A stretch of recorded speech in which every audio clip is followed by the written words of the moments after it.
Today is a special episode of the 25th Hour podcast. I am joined by 4 amazing business owners. So I'll do quick intros. Amy Williams is a former litigator and currently the CEO of AB Unlimited Worldwide, a marketing resource agency whose clients include advertising agencies, universities, realtors, and entertainment studios. Amy, thank you for joining us. Thank you for having me. It's wonderful to be here. I'm super excited.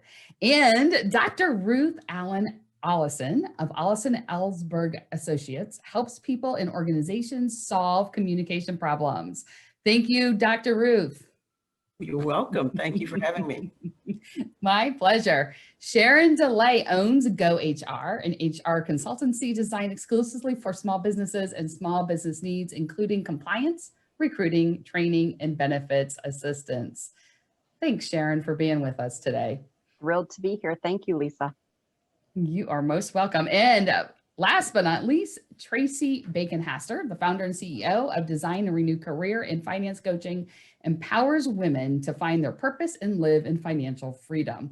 Thank you, Traci. Thank you. I'm glad to be here. All right. So here we are, and we are going to have an open, honest, and real conversation about delegating. All 4 of these wonderful business owners have agreed to share the good, the bad, and the ugly with you, because delegating is a skill and it doesn't always start out nice and easy and smooth. So our first question for all 4 of you is, we're going to start at the good. What have you been able to accomplish because you've been able to delegate? So Sharon, we'll go ahead and start with you. So what have I been able to accomplish when I started delegating? I think awareness is probably the first thing I've been able to accomplish. It's so hard. I have been able to grow my business. Honestly, that's been the biggest thing. And I think that's what we all probably want, is to either grow our business, gain time, gain sanity. And I've got a little bit of each, still trying to get bigger shares of each of those pieces of pie though. And so when you say grow your business, can you give us a concrete example of what it looks like? So for me, we work in the world of billable hours, and I find that I'm doing way too many billable hours, a lot of time. And I know my threshold is for when it's time to bring somebody new on. So for me, that has looked like increased revenue, of course, but also adding to my headcount on my staff. In the past year, I've added 1.5 people, which doesn't seem like a lot, but when you're a micro business, that's actually a lot. Yeah. So I've added 1.5 people in terms of headcount, and actually started defining roles a little bit more concretely. So we're not all generalists, or we're not all doing the exact same thing just for different clients. I've been able now to define a role specifically related to recruiting for our clients. And by the end of this year, we're going to have a role specifically related to payroll for our clients, because those have been the big areas that have really grown. So that definition's been huge for us. Fantastic. Thank you, Sharon. And Amy, how about you jump in next? I think getting control of my calendar has been the biggest impact that I've had with learning the tools that were given to me for delegating. I had no idea how messy everything was because of my calendar. So once I was able to utilize the tools and get control of my calendar, it changed everything. And can you share a little bit with me on how your role has changed in the business now that you are delegating more things off your plate? So one of the first things that I did was I realized that I didn't need to do everything all by myself, that I was able to hire people specifically for certain tasks. So the first thing I did at the beginning of the program was I hired a VA, and then I knew that I needed more VAs. So instead of me having to sift through a bunch of resumes, and that whole vetting process takes a lot of time. So my first VA I hired tasked her with hiring and vetting the other VAs. So that was a huge, huge help. And just having that first person to delegate to, I would say alleviated 25% of my time allocated. So I got 25% of my day back. Right. And what are some of the things you get to spend that on now? Marketing, reaching out, client retention, client engagement, client maintenance, checking in with staff. I'm more present for our staff. So that is always a good thing because now I have a better pulse on what's going on the day-to-day. Thank you. Go ahead, Traci. What are you thinking? Yeah, so I mean, for delegating for me has been just like a super huge blessing because just like with Amy talking about being able to get the time back, I've been able to get so many administrative things off my plate that were taking up so much time that now I have so much more time to meet with prospective clients or possible referral partners, and actually even had the time to build out a new community and membership area that I've wanted to do. And I've actually been able to have the time to do it and dedicate to it, where I didn't feel like I was, you know, giving it 50% because I had my time spread all over these other places. So, I mean, delegating was huge, being able to, you know, hand off to other people and do things, and having different VAs as well for different things, like one for admin. I just hired one for a podcast so that I'm going to start doing. And it's just so nice. Now I'm like, oh, what else can I give off my plate? What else can I get going to other people so I don't have to do it? So it has been a very big impact on my business to allow me to do the things I want to do and grow the way I want to grow. Fantastic. Thanks. Dr. Ruth, you wanted to jump in? Well, I need to go and talk to these ladies and get some more notes so I can be as successful in delegating as they've been. But I am really, really happy, happier, I should say. So I guess I gained some happiness and joy.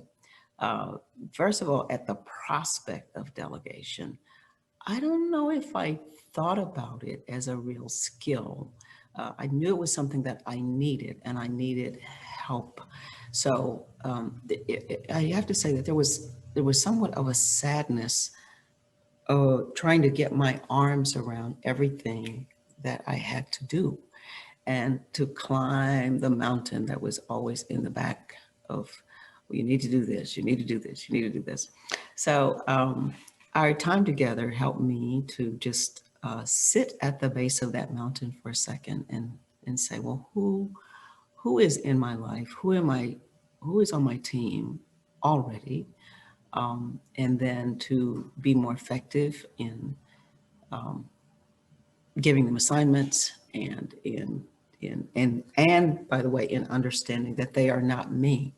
So I had to develop some faith in them to do the things that I'm asking them to do in a way that we can grow into. So that was challenging and fun. Bottom line, a thing that really helped me was getting a handle on my calendar to the point. Now I'm not like Amy. I don't have 25% of my day back, but look, hey, an hour a day is great for me. And so I've started with that, and I'm able to have more quality time with my grands, or with whatever I want to do. I want to hit golf balls, or and so, by the way, I think a lot of this delegation stuff for me, you're all young women, but for me, it's to live my life. It's to do my business, but can I say this? I'm not just hankering to grow, because that's more and more and more of my time. So I want to live. And so I'm looking at how delegation helps me to do that, and also help other people to, to get into their sweet spots. Right. Absolutely. Let your employees get into their zone of genius. And you absolutely are allowed to say that you don't want to grow, and they're using delegating to live your life. If we remember back, the original question was, what have you been able to accomplish because of delegating? It wasn't, how is your business grown? It's, what have you been able to accomplish? Because everyone has different goals. And sometimes it's like Traci's, it's a new program, or like Dr. Ruth, like yours, is spending more time with family.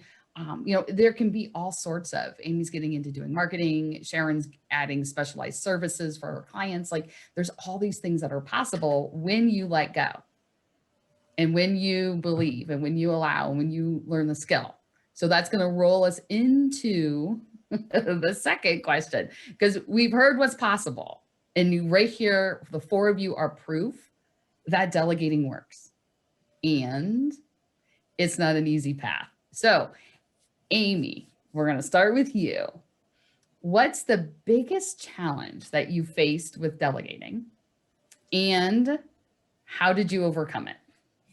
Not knowing where to start. And it was such a blessing to have met you last October, Lisa, because I had no idea that there were people out there that could help me navigate this course and navigate the path of how to become more successful by delegating.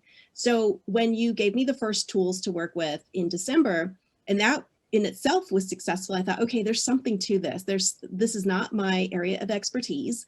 I need help. It's okay to get help from a professional that can help you organize yourself, that can help you organize how you approach things, not only in your company, but maybe in your personal life, or think of it as the home edit for the professional executive's ability to run their business. And that's what I needed. I needed to declutter what I was doing. I needed to find a system that worked, because I'm very much a system-based person. If I don't have structure, it's just absolute chaos. So getting help from a professional who knows how to do these things was key. That was the first step. The second step was letting go. And I couldn't do it by myself. In fact, Lisa Malice held my hand while I was letting go. And that was all that I needed, was because I didn't have the confidence to be able to say, oh my gosh, what if I make a mistake? What if I do the wrong thing? Or if I pass off the wrong project? So having that support system really helped me, and not only just from Lisa Malice, but for the entire group. I mean, there's a group of us that enjoyed this program, and now we can lean on each other and say, well, what about this? And what about that? And, keep in touch and say, how's it going? And do frequent check-ins on your progress. So those were the first two things that really helped me get over that initial hump and start planning and start laying down better processes for this. And that to me was amazing. I'm starting a new company because of the time that I got back. Yes. So that delegating, what did you accomplish because of delegating? It's, it's that whole new company. So I'm curious, Amy, and you're always allowed not to answer. I forgot to tell you all this when we prepped. You're always allowed to take the fifth and not answer any of these questions. But I'm curious, when you talk about how difficult it was letting go and you were worried, like, what if they do it wrong? Or what if this happens? How did you get over that what if piece? Definitely you, number one. Thanks. But it's not just all, talk. You gave us actionable tools. You gave us a toolkit to be able to utilize every day. And those tools allowed me to get comfortable. They allowed me to get more confident in how I was approaching things in my own company. And by utilizing those tools, getting comfortable with those tools, sharing experiences with our group and our cohort, that all builds confidence. And that all builds, we get better by repetition. It's just like an athlete. The more you practice your sport, the better you're going to get. And eventually you're going to become a champion. So that's pretty much the steps that I took starting back when I first met you in October, and then the very first set of tools that you gave me in December, and then the set of the toolkit that was provided to us during the program. That all, I've been building confidence for 6 months now, and so now I'm a little bit better. I'm not perfect, and I do make mistakes, but 25% of my day back to start with is a godsend. And then pretty soon it'll be 50%. And then with the systems and the processes that I'm putting in place by delegating, I will be able to be more like Dr. Ruth, where I can spend my days whenever I choose with my family or doing whatever passion project I have. And who doesn't want that? Right. Who doesn't want that? So who else, this whole idea of letting go is a tough one. Who has, Sharon, I saw you unmuted yourself. Do you have some advice on that? So I have found two problems. Delegating is not my issue. I actually think I've been pretty good at delegating. And to Amy's point, it started out with developing the processes of what I do in my business. That's how you delegate effectively. Sorry about the dog. Yeah, it's okay. Mine will bark too. It's not a problem. What I have found is I want to grow my company, and with the time I have gained, I have filled that time in with more technician level work versus working on the business. And then the other thing I have found that's a challenge when you bring on team members, whether they're virtual assistants, and I forgot to mention that I did bring one of those on as well, or whether it's paid staff, is helping your clients understand how to work with these other people. Because if you've been a solo practitioner for the bulk of your business and they're used to working with the owner, theoretically the person who is the lead technician, the most knowledgeable, the subject matter expert, whatever that is, what I have found is a bigger challenge in helping my clients understand they can work confidently and successfully with my staff members. And that leaves me open to do the other things I should be doing versus backfilling my open time now with more technical level work. Does that make sense? It absolutely does. So what would be something that you can say, something concrete, if someone's listening, they're like, oh yeah, I get that. They're used to working with me. Now they're working with someone else. How did you build that bridge?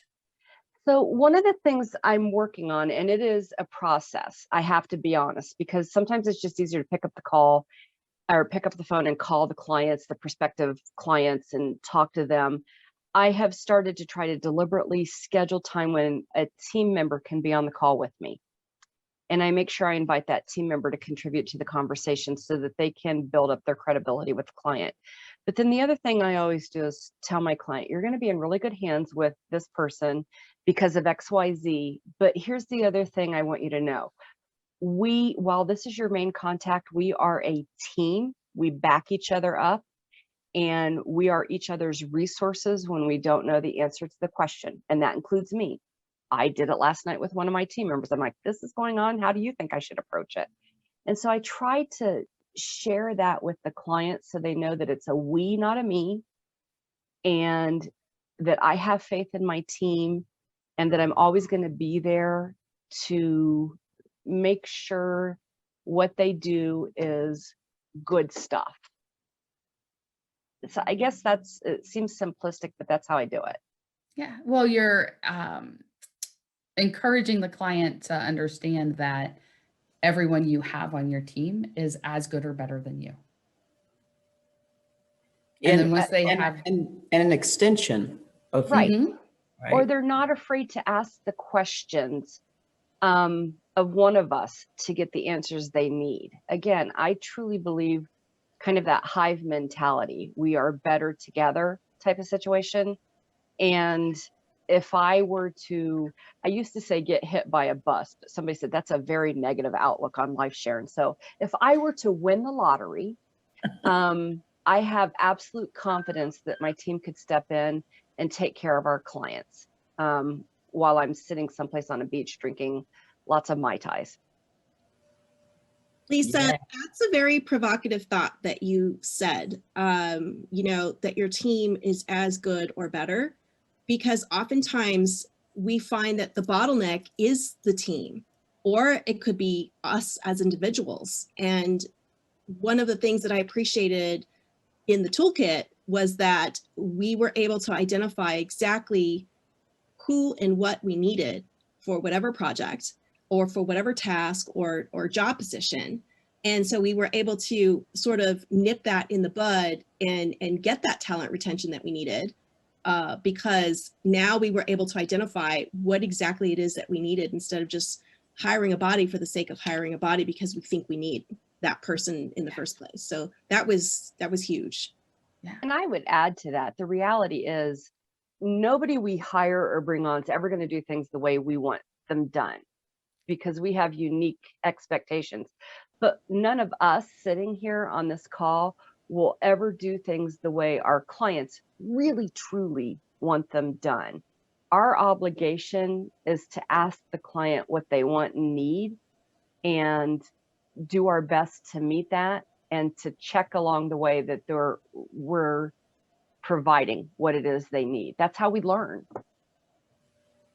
I'm going to go on the other side of that as well. And I think because we are unique and because we have developed the concepts that we have in terms of communications, or Lisa in your coaching and so forth, some things that we need, we don't know we need, right? So it's a whole new vista of discovery sometimes. So that's how I want to serve clients, especially when we talk about different ways to communicate. We know what we know, but we don't know what we don't know.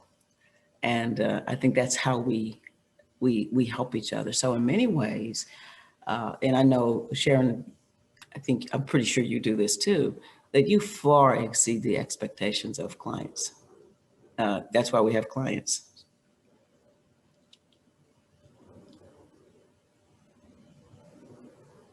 I most certainly try, and I know that my team most certainly tries as well. And that's all I can ask. Yeah, I think that's kind of what business is. It's meeting the needs. I'm in another genre. Okay, so in my other life, I'm also a pastor.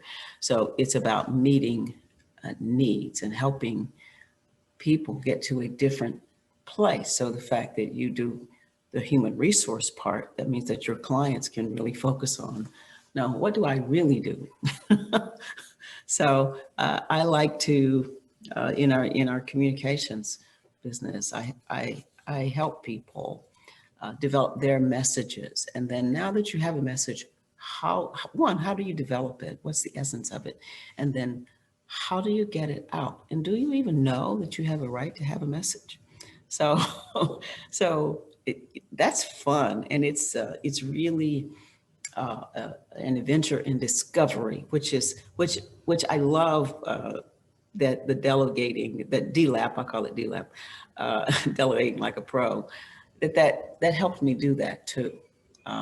So I can help people, and some of the people who work with me, I've helped them discover different things that they could do, and that I needed them to do, so that I could focus on the things that, if I can say it like this, I want to do.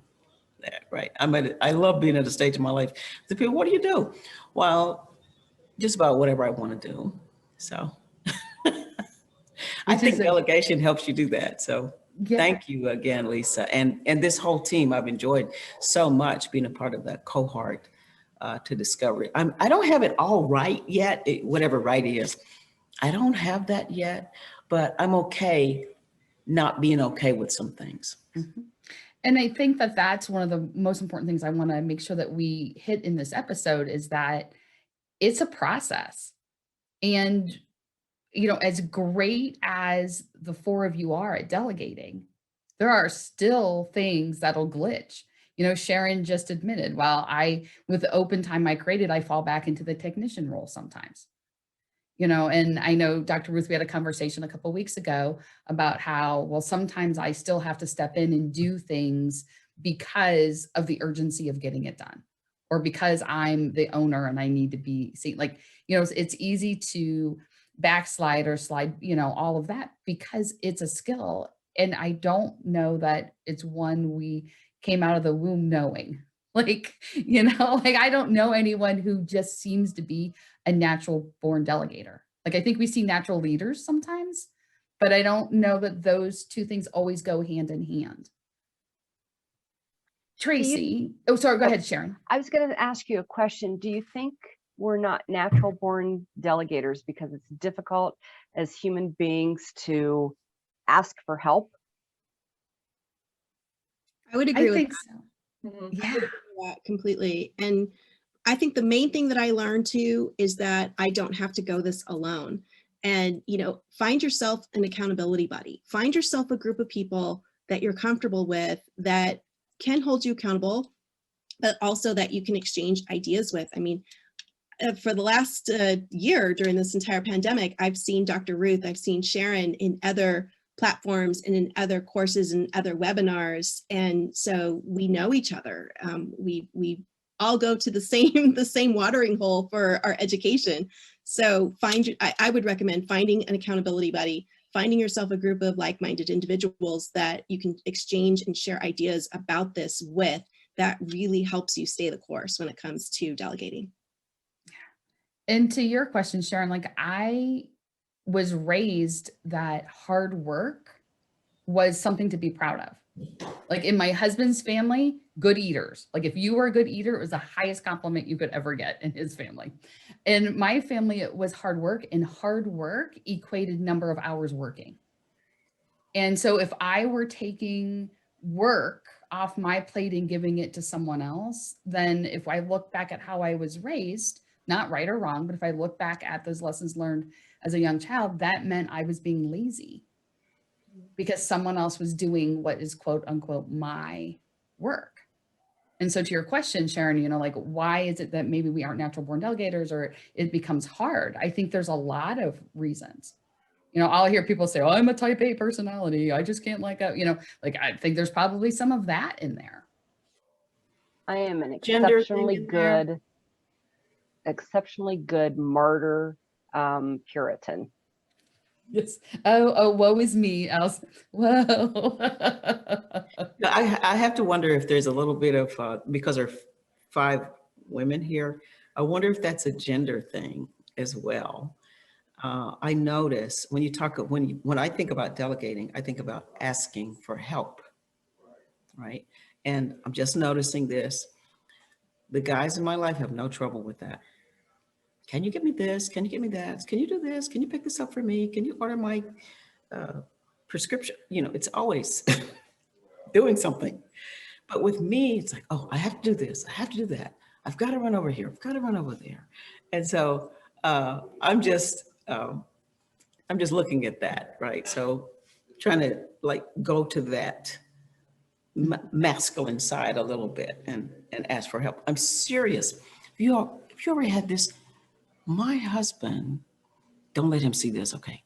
But there are times when we're like in the car together and we'll get out of the car and he'll say, can you put my wallet, you know, in your purse? I'm like, no, you handle your wallet all the time without me. Why do I have to help you with your wallet? That's crazy to me. I mean, no, all right. Can we cut that out? No, I'm just kidding. I said we were going to get real, folks, and it doesn't get more real. I agree with Dr. Ruth. I mean, I co-own our company with my husband. He's my partner. It's been a family-run business for 12 years. He won't ask for anything, and he won't. He's very self-sufficient and has no trouble, you know, delegating or getting projects done, you know. But I have to wonder at what stress level, you know, having to do everything yourself, you know, even if you can do it perfectly, it can't always be healthy to keep that internalized and to not be able to just take a breath. For me, I just want to be able to take a breath. Well, and I think to build off that, it's not even always asking for help. I think it's just a control issue. We're born like we want to control things, and we're born into a world that is chaotic where we can't control anything, but we try to and we want to. And we just always are trying to, how can I control the situation? How can I control this? And I think that's where a lot of delegating issues can come in hand, where it's like, I want to control this. I want to be the one doing it. It's got to be perfect. It's got to be this way. And it is just saying, okay, I got to be able to relinquish this control, or I'm going to be stuck in this, you know, hamster wheel where I'm just going, not accomplishing anything. So what's something, Traci? I love that, because you know what I've learned is that my way is not necessarily the right way. There are other ways that are just as legitimate as my way. Yep. Traci, what strategy or situation or example can you give us about a time when you have when you've chosen to, not had to, when you've chosen to step back and relinquish control? How did you do it? My biggest thing was just knowing that, okay, I know this needs to get done. And I know it aligns with getting me where I want to, but a lot of it honestly was just that professional development of I'm constantly looking at, okay, all these goals and all these things and how can I better get, you know, more ambition to do this or making this work. And I think one of the most impactful things for me was having a conversation, hearing somebody say that the aspect of, does it align with your goals or does it not? And it's that aspect of when I'm looking at big picture business goals, yes, the admin stuff needs to be done, but it's not actually benefiting my goals. So how can I get that off my plate to have somebody else do it? So it was really just taking those things and evaluating, is this actually putting me where I want to be with my business or doing what I want to be doing with my business? And if not, okay, does it actually need done? Because if so, I need to find somebody else to do it. And honestly, I think that was what helped me be able to overcome that aspect of control, because there are times where I'm like, oh, I could do this differently, or oh, I wish it looked like this or that. But the aspect, I'm like, hey, it's getting done and I'm not having to do it now. And I'm okay with that. So it's still getting done and it's getting done well. It's just not what I would have done. But back to like what Dr. Ruth said, and that doesn't mean that what I would have done is better or what they did was better. It's just, we have two different ways of doing things. But that was my way to overcome that, was just knowing, okay, what do I actually want to be doing with my time? What do I not like doing that needs to get done? And do I really want to control it that bad that I'm going to stay in this miserable space doing something I hate, instead of just being like, nope, here you go, you can do it, go for it. And so that was, once I kind of had that mindset shift, it was easy to delegate. The challenge then I had with delegating was how to actually hand it off. Because for me, I was like, here you go, they're just throwing stuff, like just take it all, go for it, do it, whatever. And I think just through our program that we did together, having that aspect of knowing where somebody actually is, like some virtual assistants or some people can just take stuff and run with it, and some people need more direction. And I was just like, oh, never thought of it that way. I just thought of, oh yeah, here, if I give this to you, you could take it and run with it and it's fine. And that not everybody operates that way. So that was a big hurdle and kind of eye-opening event for me. And that was very helpful of having that process to look through and being like, oh, looking at my VA saying, okay, well, this one fits here. This one is definitely in this space. So I need to give a little bit more direction and expectations with this individual. And since doing that, I mean, it was a night and day difference, because at the time it's kind of like, well, I'm not sure how to properly utilize you because I'm throwing things at you. And she was getting stressed and overwhelmed. And now knowing, okay, let me break it down and say, let's start with this. And here's what, you know, I want this to look like or want it to be like, or whatever it is, then to give it to her and she can take it from there. So yeah, it's just, it is a process. I mean, you got to figure out what is it that's holding you back from being able to delegate and be able to relinquish that control, or, you know, free up your time. But just like what I do with my financial clients, it's, well, what's your goal? And what is the thing that you're working towards? And is it really that important to do that? Because is it really going to get you where you want to be? Because if not, then get rid of it. I think my biggest struggle with what you just said, Traci, and I know what the intent was, but when I hear people say, look, you know, this isn't going to help me build my business, I struggle with that, because I think everything that we do grows the business at some level. And so when we were going through that discussion in the course, Lisa, you know, to me, everything's important. And when you start out, you're a solo, you're doing everything, and you see the importance of all of that down to the nitty gritty, 2 a.m. in the morning type of stuff. So I struggle with saying I'm going to delegate those things that don't grow my business, because everything grows my business. There's got to be a different way to phrase that. And maybe it is, I'm going to delegate the things I don't do well. I'm going to delegate the things I know grow my business, but I hate, whatever that is. But to me, all of it really grows the business, I think, when you get down to it. And so that's a struggle in terms of maybe the wording that's often used in courses like this. Yeah, I would agree with that, because I agree. Everything does, especially when you're a small business, like everything you do does have an impact. It does matter.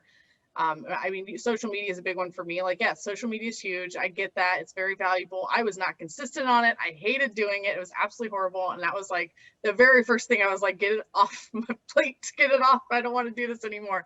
So I think it's more, like you said, that change of words. It's not that it doesn't build the business. It's not building the business that I want to be doing, like the part of the business that I want to do.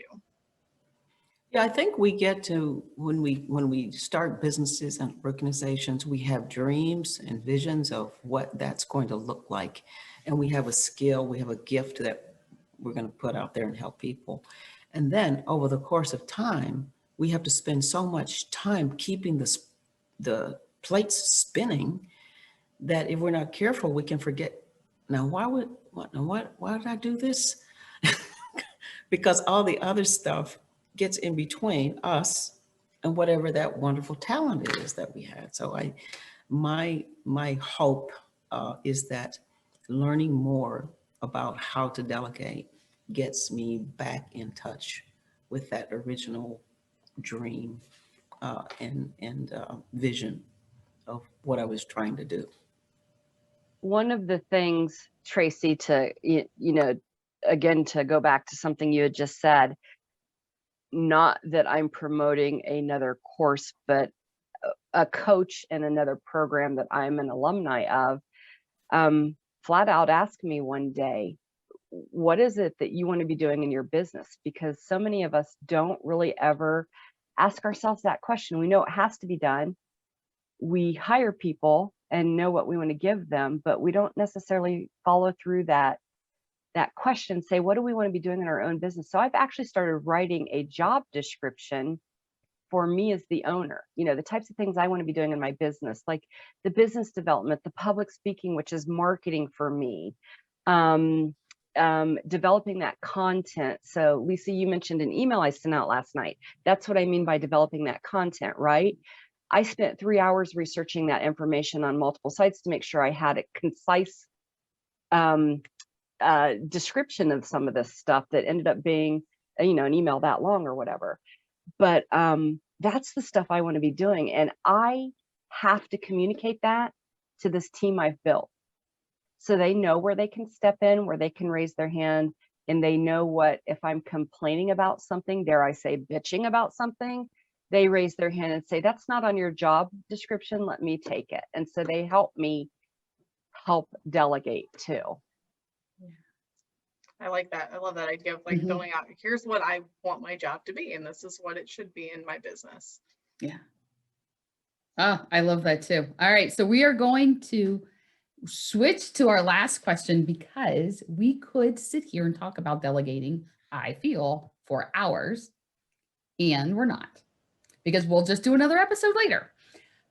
Here's the last question, and we're going to start with you, Dr. Ruth. What is a tip that you would recommend to one of our listeners regarding delegating? So it could be, I'm going to leave it wide open for you. It could be someone brand new to it. It could be someone who's seasoned. And so it's more a high level tip. Just what's one tip that you would recommend to our listeners? I developed something to put my calendar together, and I have things that I want to do every day. And I'm going to say it's the 2 or 3 things that you want to get done every day. It's not 20, right? That's where your power is. And so other things have to be done, delegate that out. But I call this my amazing day. And so I want to do 2 or 3 amazing things. And that's my tip. Thank you.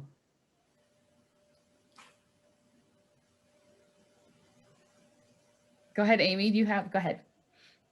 So I love Dr. Ruth's tip. I think I'm going to start implementing that. But getting control of my calendar was huge for me, and not necessarily, meetings and tasks that have to be done, but actually incorporating something that is meaningful for me as an owner and for me as an individual. So once I really started to hone in on my calendar and what that looked like, it doesn't have to be a day filled with have-tos. It can be filled with things that you want to.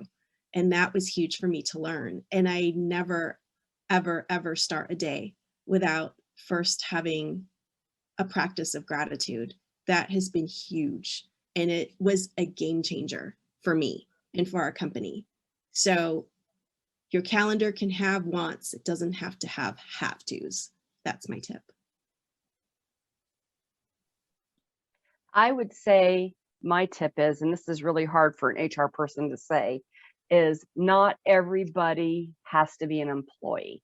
So I think a lot of times as business owners, we get caught up in, I can't delegate until I have an employee, and I have to have enough stuff to delegate to make that employee have a job. But we've all been on here talking about virtual assistants and using virtual assistants. These are people who have businesses to be your assistant. And sometimes the job you might have to delegate, or the task you might have to delegate, is a couple of hours. That is the perfect reason to use a virtual assistant before you start hiring. And so I think it is changing your mindset on what resource you have to have, or the amount of a resource you have to have in order to delegate. You can delegate something out that takes 3 hours if you wanted to.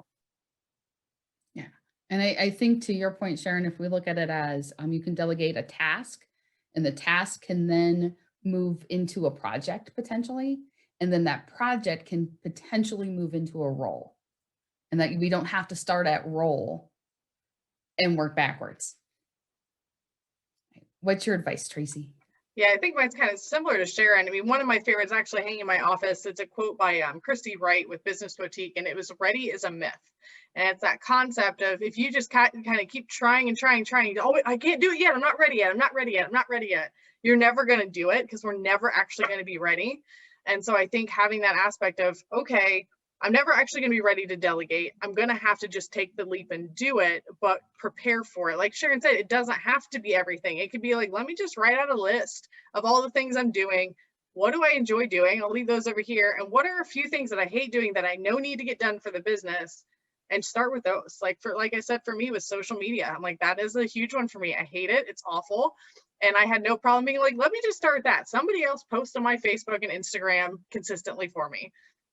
And just finding something that you really can't stand doing that maybe you can easily delegate to somebody else, and just start with that one thing. And once you start, kind of, it's like a snowball effect. It starts to get bigger and bigger, and you're like, ooh, now I can hand off this, and how about this? And then you start to look at everything like, what else can I get rid of? And I think just starting with something and just knowing that you're never going to be fully ready for it.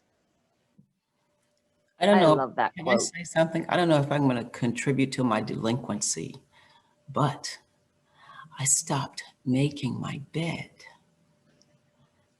That gave me another 7 or 8 minutes because there's someone else who sleeps in the bed. So he can make the bed.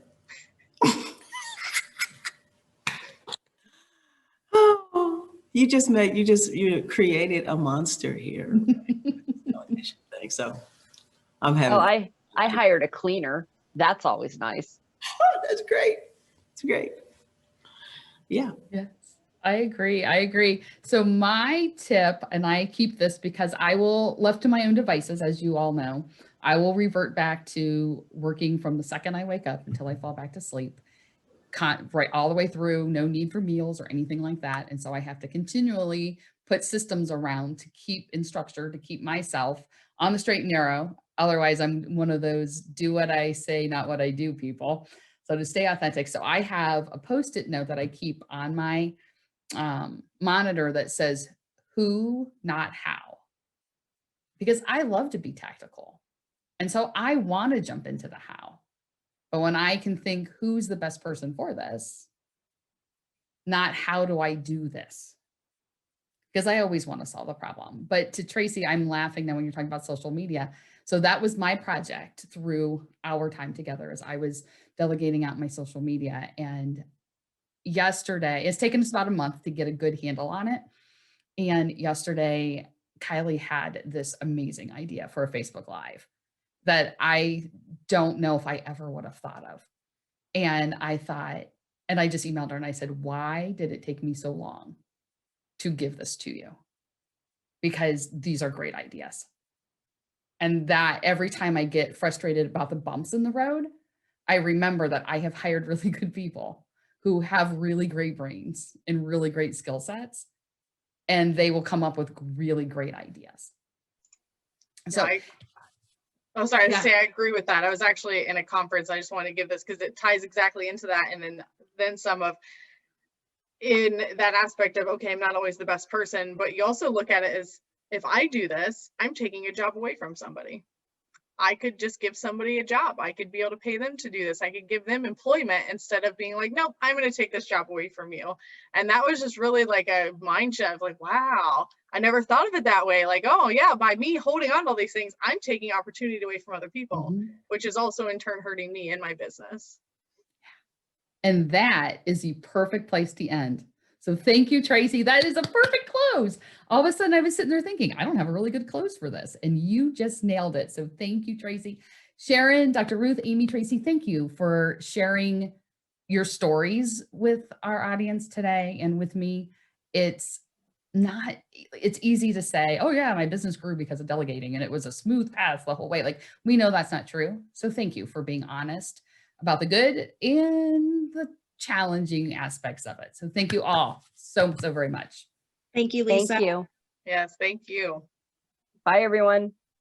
Thank you for listening to the special Delegate episode of the 25th Hour podcast. Please do not hesitate to reach out to our 4 guests, Amy Williams, Dr. Ruth Allen Ollison, Sharon DeLay, and Traci Bakenhaster, for advice or questions or comments or for more information about their businesses. The links are in the show notes. And if you're wondering about the course that they were talking about, it is our Delegate Like a Pro course that I teach with Laura LaCursi. And more information and when the next cohort is starting can be accessed at delegatelikeapro.com.